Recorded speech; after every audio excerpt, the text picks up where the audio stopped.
नमस्कार दोस्तों, स्वागत है आपका हमारे चैनल कहानियों की दुनिया बाय वानी में। तो हमारी आज की कहानी है एक लड़की निधि की कहानी, जिसका नाम है पछतावा। तो चलिए शुरू करते हैं।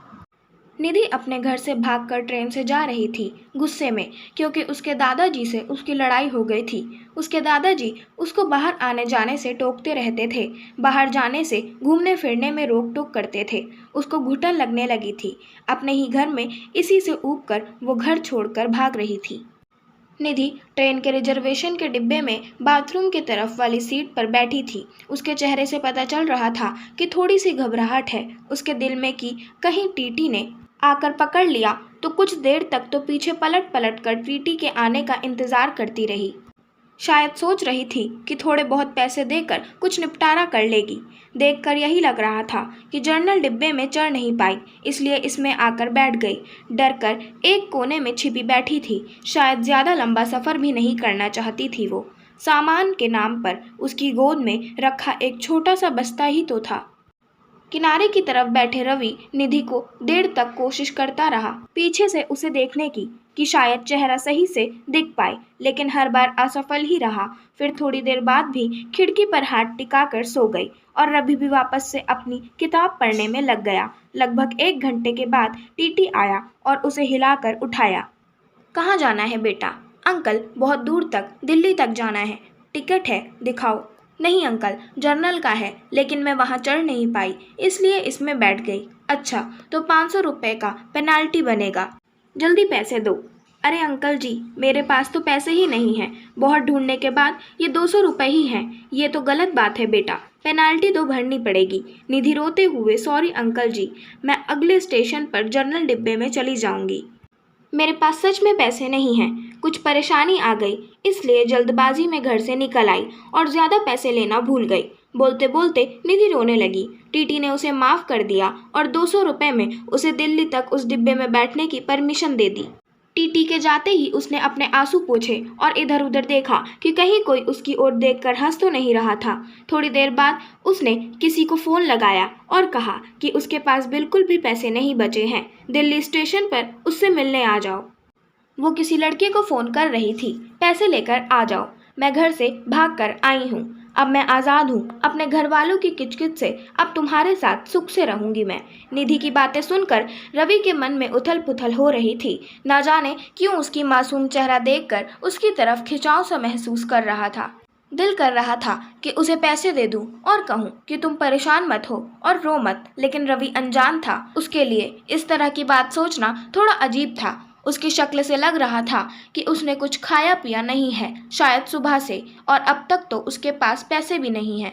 बहुत देर तक उसे इस परेशानी में देखने के बाद रवि ने कुछ उपाय निकाल लिया जिससे उसकी मदद कर सके और फ्लर्ट भी ना कहलाए। फिर मैं एक पेपर पर नोट लिखा, बहुत देर से तुम्हें परेशान होते हुए देख रहा हूँ, जानता हूँ कि एक अनजान आदमी हूँ और शायद तुम्हारी नज़र में गलत भी, लेकिन तुम्हें इस तरह परेशान देखकर मुझे बेचैनी हो रही है, इसलिए 2000 रुपये दे रहा हूँ। तुम्हें कोई एहसान ना लगे, इसलिए मेरा एड्रेस भी लिख रहा हूँ। जब तुम्हें सही लगे मेरे एड्रेस पर पैसे वापस भेज सकती हो।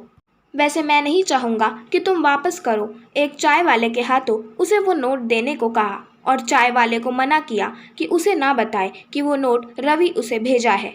नोट मिलते ही उसने 2-3 बार पीछे पलट कर देखा कि कोई उसकी तरह देखता हुआ नजर आए तो उसे पता लग जाएगा कि किसने भेजा। लेकिन रवि ने तो नोट भेजने के बाद ही मुंह पर चादर डालकर लेट गया था।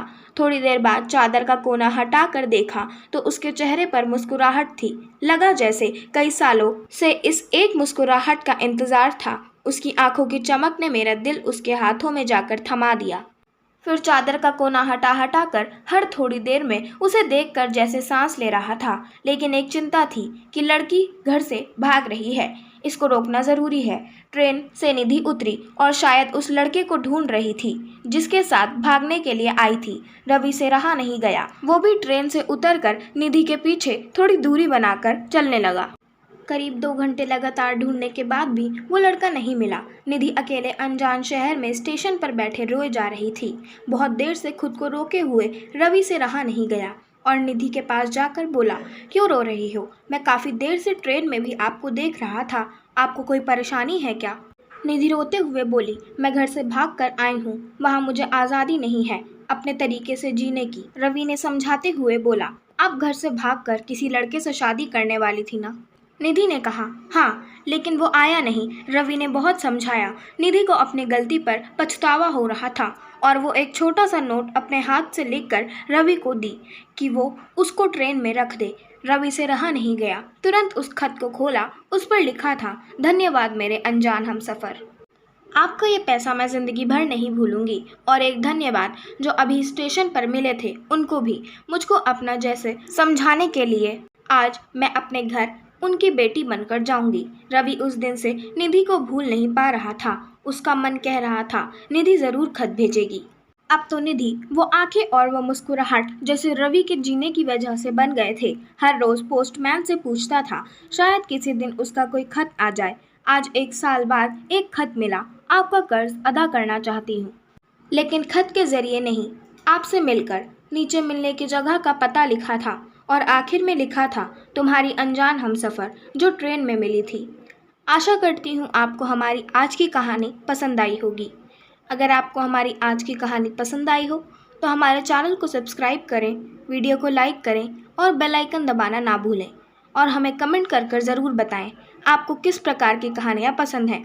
हम आपके लिए उस प्रकार की कहानियाँ लाते रहेंगे। धन्यवाद।